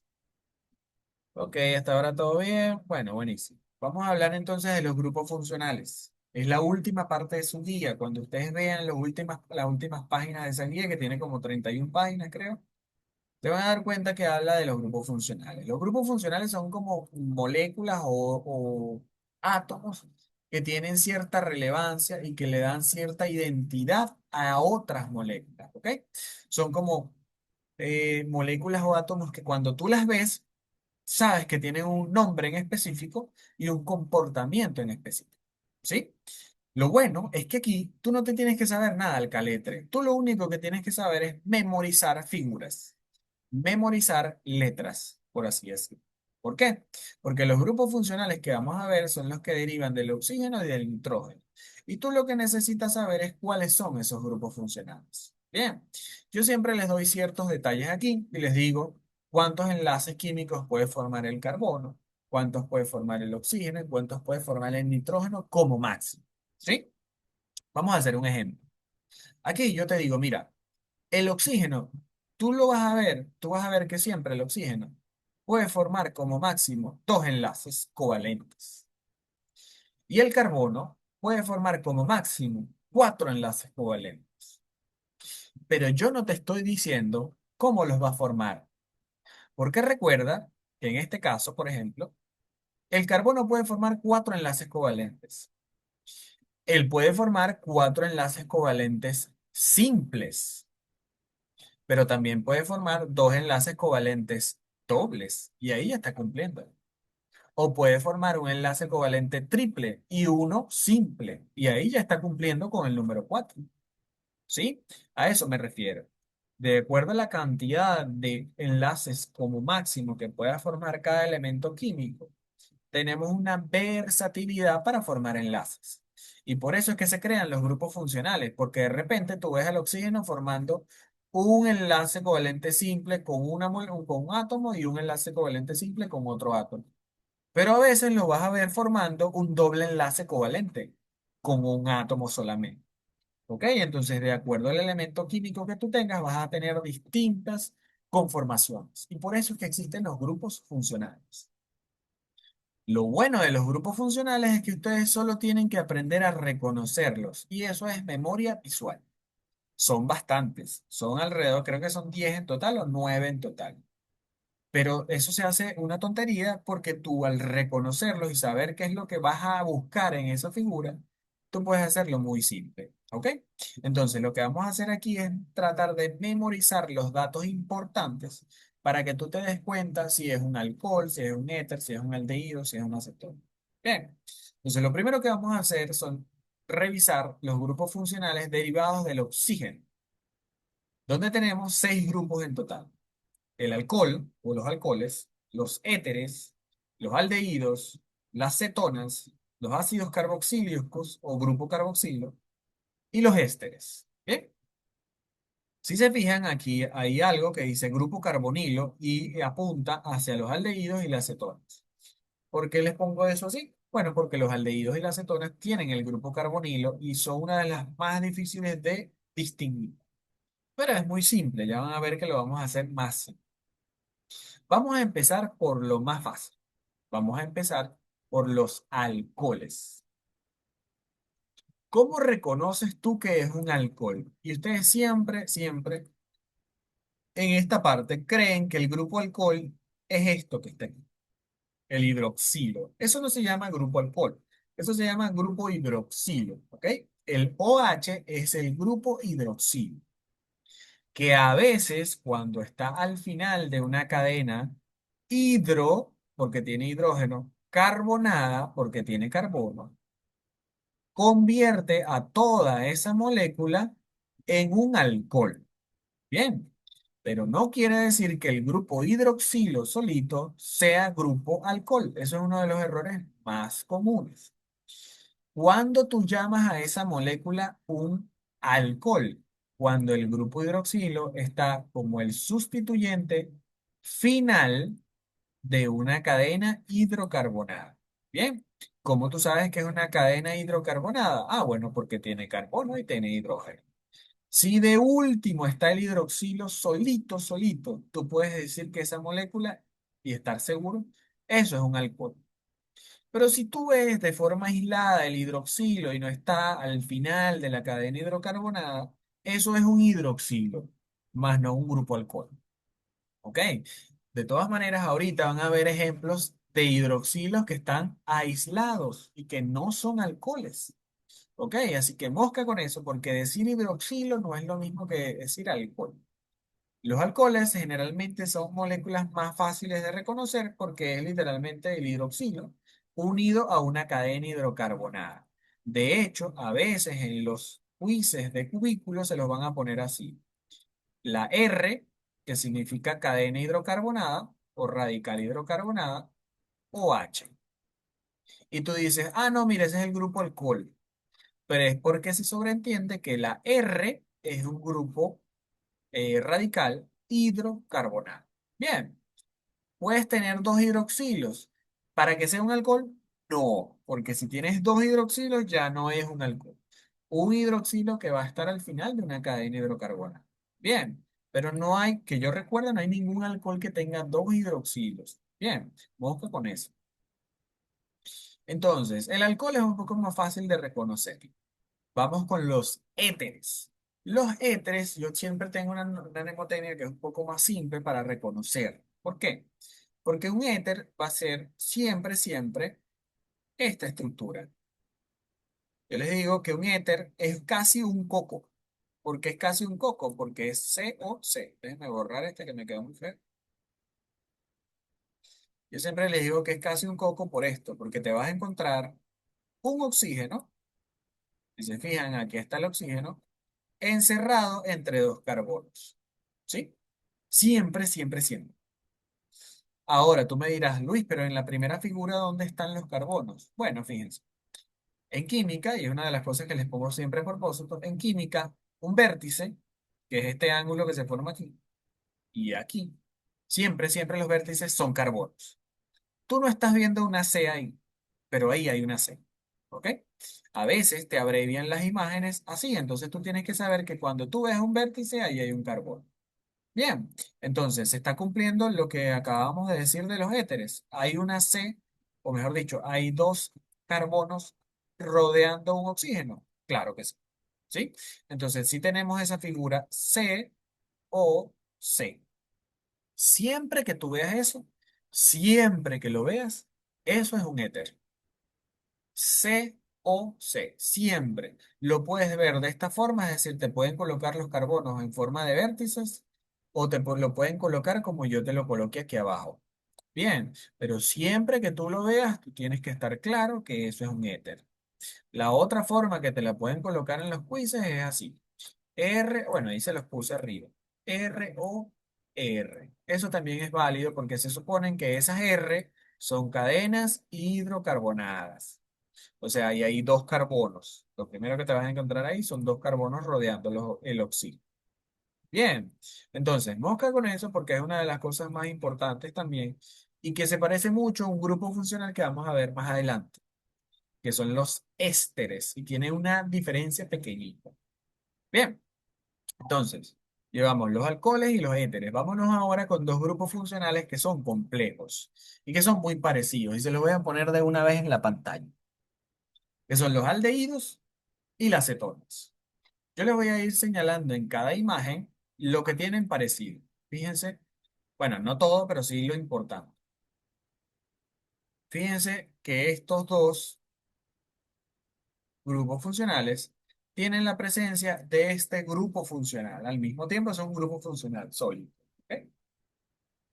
Eso que les acabo de remarcar o de subrayar en los dos dibujos se llama grupo carbonilo.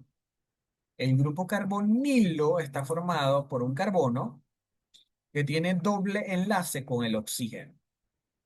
Entonces tú ves las dos imágenes y tú dices, bueno, la de la izquierda es un aldehído y y la de la derecha es una cetona. ¿Cómo tú diferencias si es una cetona y si es un aldehído? Porque las dos tienen grupo carbonilo. Bueno, te tienes que ir a lo que yo te comenté anteriormente. Yo te dije que el carbono puede formar como máximo cuatro enlaces. Fíjense que en el grupo carbonilo, el carbono ya pierde dos de los enlaces posibles que tiene. O sea, le quedarían solamente dos. En los aldehídos, al menos uno de esos enlaces que le quedan al carbono del grupo carbonilo va a estar formándolo con hidrógeno.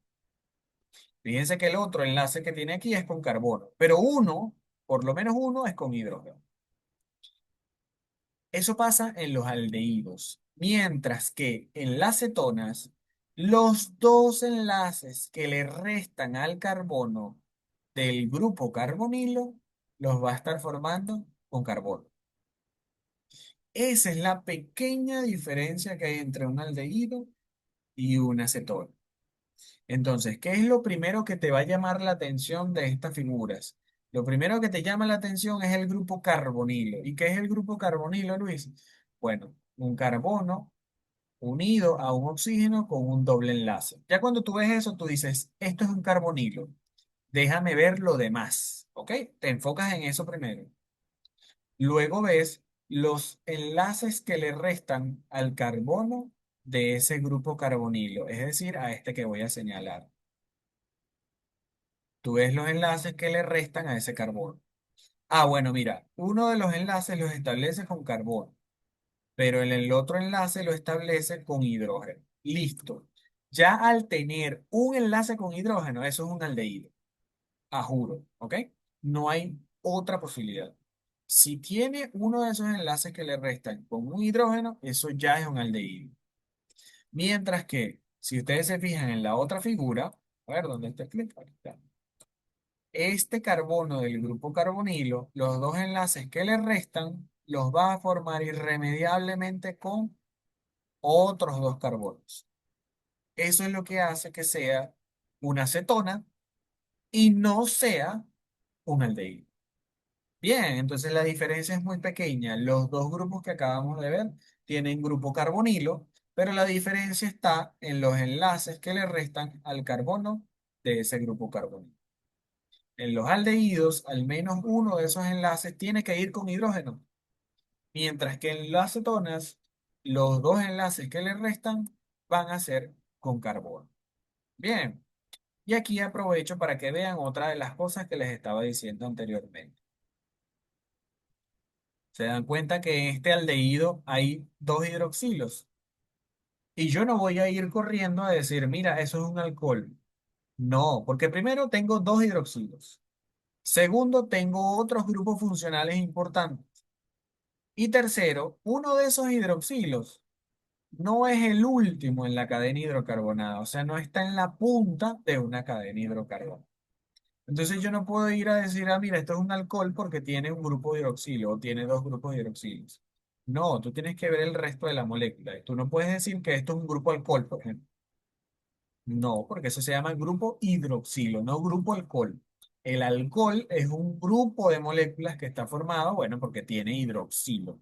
pero no quiere decir que hidroxilo y grupo alcohol, o perdón, grupo hidroxilo y alcohol sean lo mismo. ¿Ok? Así que mosca con eso, pendientes con ese pequeño detalle. Por otro lado están los ácidos carboxílicos, también llamados grupos carboxílicos. Entonces fíjense aquí en la figura. Miren lo que estoy señalando. Ah, coño, mira, el ácido carboxílico también tiene grupo carbonilo.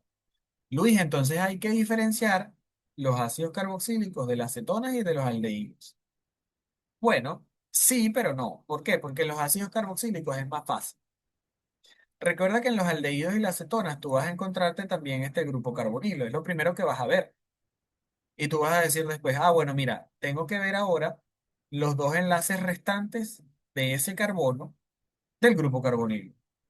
Fíjate que uno de esos enlaces los está formando con carbono, pero el tercer enlace, es decir, el otro enlace, va a estar formándolo con hidroxilo. Esa es la diferencia y lo que hace que el grupo carboxilo o ácido carboxílico sea más fácil de reconocer, porque uno de los enlaces va a estar formándolo con hidroxilo, es decir, ese carbono del grupo carbonilo, uno de los enlaces va a estar formándolo con hidroxilo. Y por eso, una de las formas de representarlo como fórmula molecular es así: COOH. ¿Por qué COOH? Porque tienes el grupo carbonilo, que es el CO, y el OH es este que está aquí, que es el hidroxilo. Bien, entonces, ¿un ácido carboxílico tiene grupo carbonilo? Sí, pero es más fácil de reconocer que el aldehído y que la acetona. O sea, nunca vas a confundir un aldehído y una acetona con un grupo carboxilo o con un ácido carboxílico, que es lo mismo.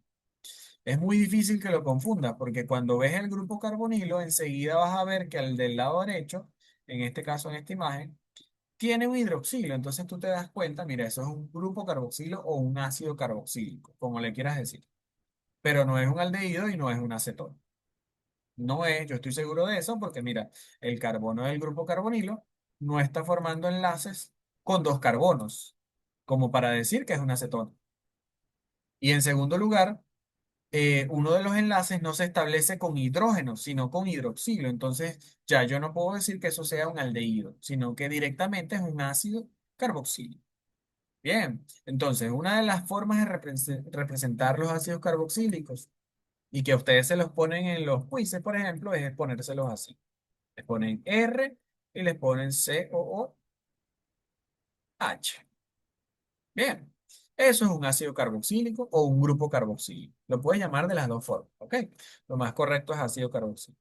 Y también puede pasar que te lo den desprotonado, es decir, que no tenga el hidrógeno. Y se vería así. Eso también existe y eso es un grupo carboxilo también, pero desprotonado, ¿sí? Que tiene carga negativa.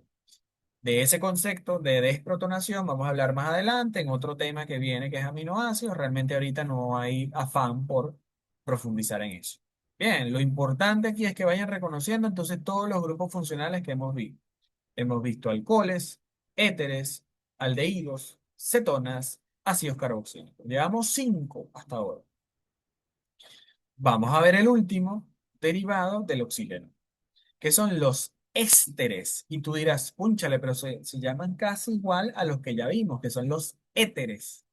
Bueno, y es que casi son lo mismo, ¿ok? Yo siempre les digo que los ésteres son el coco completo. ¿Por qué el coco completo? Porque yo les había dicho que los éteres eran el COC, o sea, el casi coco, mientras que los ésteres son el coco completo. Fíjense en la figura lo que voy a estar señalando.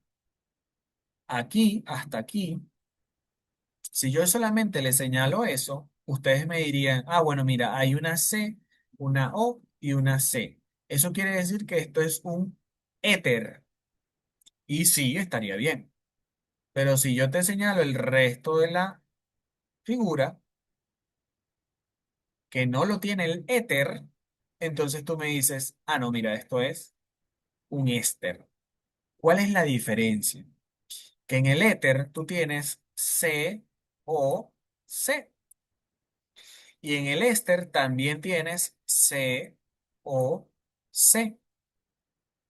pero con la gran diferencia de que una de esas C, es decir, una de esos carbonos, es un carbono de un grupo carbonilo. Por eso yo les digo siempre que el éster es un coco, literalmente un coco. ¿Por qué? Porque tiene el COC y una de esas C, es decir, uno de esos carbonos, está formando un doble enlace con un oxígeno, es decir, es un carbono de un grupo carbonilo. Bien, esa es la gran diferencia que hay entre un éster, bueno, gran no, pequeña diferencia que hay entre un éster y un éter. El éter solamente es COC y esos carbonos no forman parte de ningún grupo carbonilo.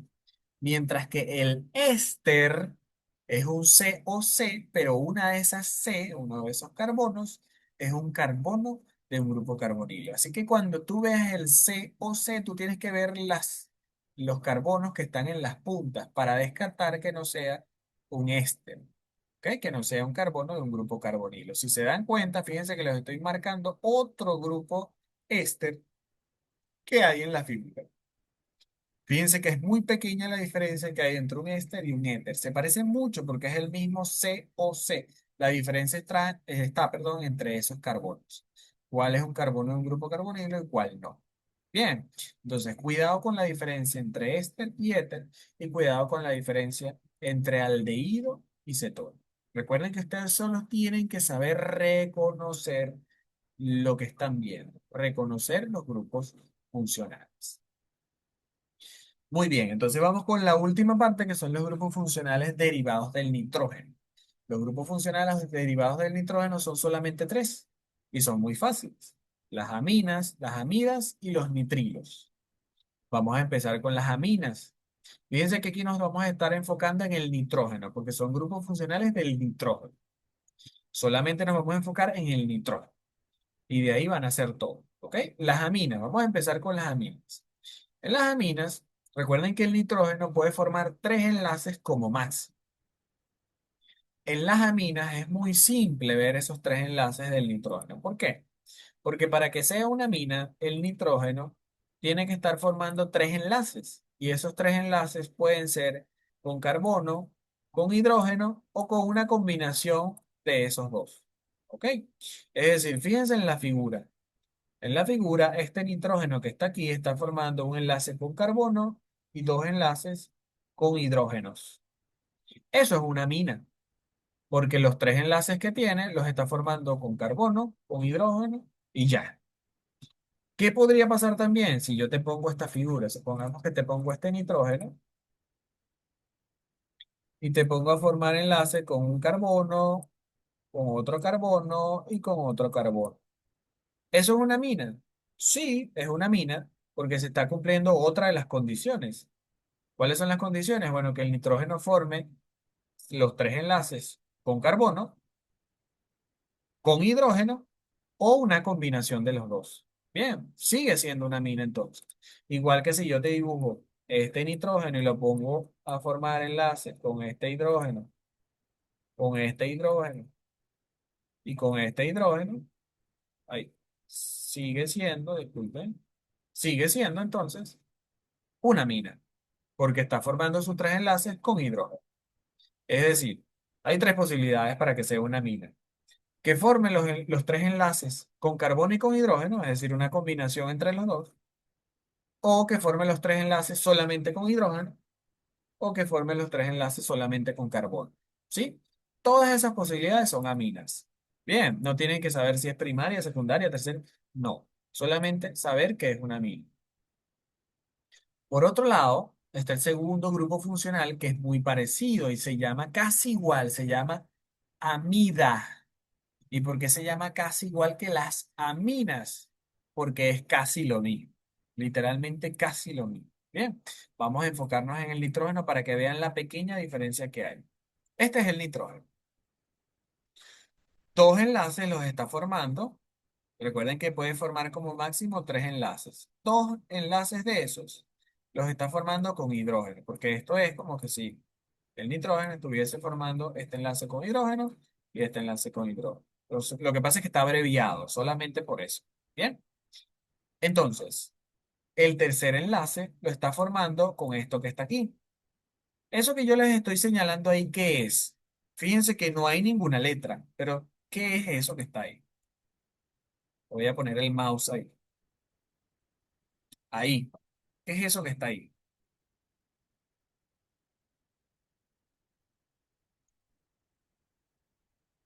Carbono. Muy bien, es un carbono. ¿Por qué? Porque es un vértice. Recuerda que en química todo lo que ustedes vean como un vértice, eso es carbono. Así no te pongan la letra ahí, eso es un carbono. Entonces, se sigue cumpliendo lo que habíamos dicho en el grupo funcional anterior. Nosotros habíamos dicho que una mina era una mina porque formaba enlaces, los tres enlaces, el nitrógeno, con carbono, con hidrógeno, con la combinación de los dos. Y aquí no está pasando lo mismo, exactamente lo mismo. Tendríamos un enlace con carbono y los otros son con hidrógeno. Entonces, ¿cuál es la diferencia entre una mina y una amida? Si lo que tenemos ahí es igual a lo que teníamos en la imagen anterior. Bueno, la diferencia es que ese carbono que ustedes están viendo ahí forma parte de un grupo carbonilo. Es decir, para que sea una amida, el carbono que está formando enlace con ese nitrógeno es un carbono del grupo carbonilo. Por eso ustedes ven que hay una doble rayita que parte desde aquí, desde el vértice, hacia el oxígeno, porque eso es un doble enlace y eso se llama grupo carbonilo. Es como que si yo les pusiera esto, muchachos, para que no se enrede esto. Carbono, doble enlace con el oxígeno. ¿Sí? Eso que está ahí es un grupo carbonilo y es lo mismo que ustedes tienen aquí.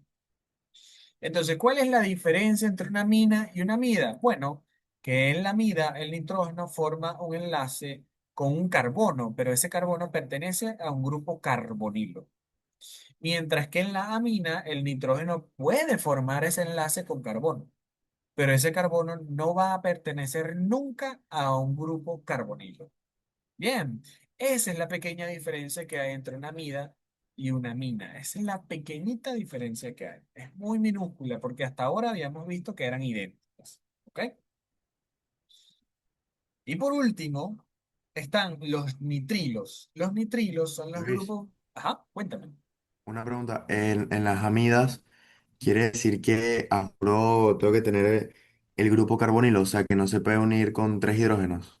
Exactamente. A juro tienes que tener, muy buena pregunta. A juro tienes que tener el grupo carbonilo. De hecho, una de las formas de representarlo de forma abreviada es esa que les estoy mostrando ahí. Te estás dando cuenta que ahí te pone de una vez explícitamente CO, porque el CO es el grupo carbonilo. A juro tiene que haber un enlace entre el nitrógeno y el carbono de un grupo carbonilo. ¿Sí? Por eso las amidas se resumen de esa forma, con el CO bien clarito ahí, porque tiene que haber metido en el enlace entre el nitrógeno y el carbono un grupo carbonilo. Bien, muy buena pregunta, para que quede mucho más claro, ¿ok? Entonces, siempre, siempre, para que sea una amida, tiene que haber un enlace entre el nitrógeno y el carbono que debe pertenecer a un grupo carbonilo. Bien, a veces les ponen las fórmulas abreviadas, que es mucho más fácil, o sea, para reconocerlas es una tontería, porque si a mí me ponen, por ejemplo, esta fórmula abreviada, así como me la estén poniendo y me están diciendo, mira, reconóceme, tienes que reconocerme ese grupo funcional. Si se dan cuenta, el de las aminas siempre va a ser R3N. ¿Por qué R3N? Porque, bueno, el nitrógeno tiene que formar enlace con cadenas hidrocarbonadas. Puede ser hidrógeno, puede ser carbono o puede ser la combinación de los dos. Entonces, para resumir eso, siempre les ponen R3N. La R es cadena hidrocarbonada. Puede ser hidrógeno o carbono. Por eso se llama hidrocarbonado. En cambio, las amidas es así, te van a poner un CO bien grandote ahí para que tú sepas que el NH2, es decir, este nitrógeno que pertenece a esta NH2, tiene que estar formando un enlace con el carbonilo a juro, ¿ok? Entonces es mucho más fácil reconocer, porque el último ejemplo que vamos a ver, que es el nitrilo, es una tontería, es muy simple. Ya van a ver por qué. Fíjense en un nitrilo. ¿Dónde hemos visto esta imagen? No hemos visto ningún grupo funcional donde haya triple enlace.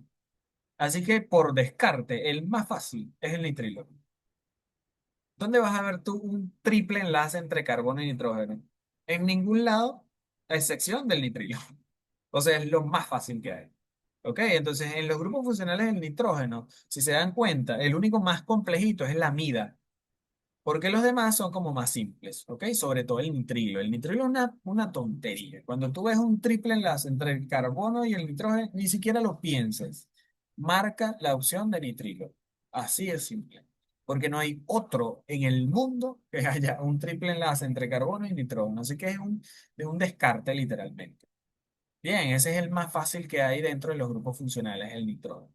Ahora, entre los grupos funcionales del oxígeno, bueno, sí hay sus diferencias pequeñitas entre el aldehído y la acetona, eh, entre éster y éter, pero tampoco son tan complejos, ¿ok?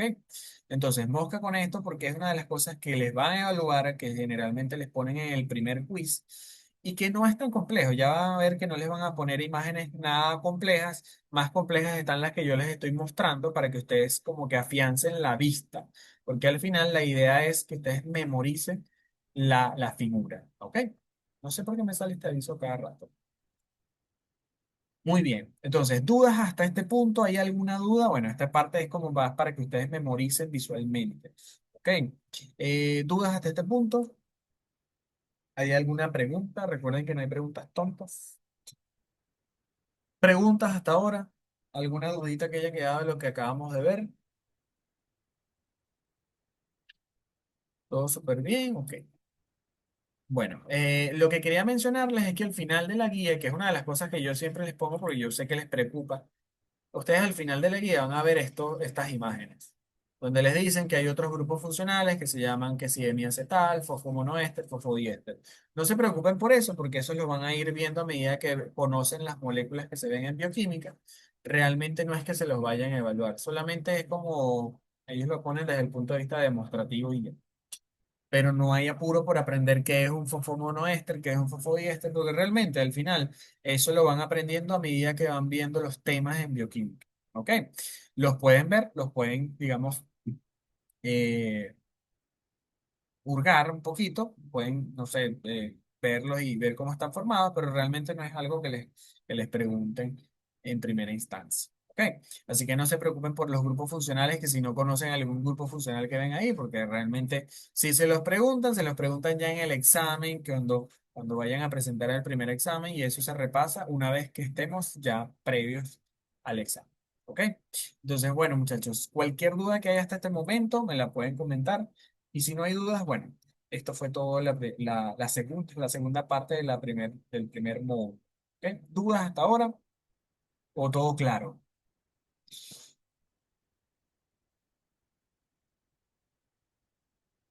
Ahora, sí, sí, la clase está grabada. Recuerden que las clases se graban siempre. Otra de las cosas que les iba a mencionar es que yo voy a abrir el grupo, por ahí ustedes pueden hacer las preguntas que quieran. Si les da pena, me pueden escribir al privado, no tengo ningún problema. Pero bueno, pueden preguntar lo que ustedes quieran por el grupo. En general, siempre el grupo permanece abierto, solo que lo tengo cerrado ahorita para que se enteren de las clases y eso. ¿Ok? Esta clase se la subo ahorita mismo para que la tengan disponible. Les paso el link porque yo sé que hay algunos que van a ver clase mañana y la idea es que ustedes estén como un cuchillo bien filoso mañana con todo lo que tienen que saber. Nos vemos entonces, muchachos. Cuídense mucho y estudien todos los que tienen clase mañana y bueno, los que tienen clase el miércoles y el jueves también. Vayan adelantando esos temas. Cuídense. De nada, muchachos.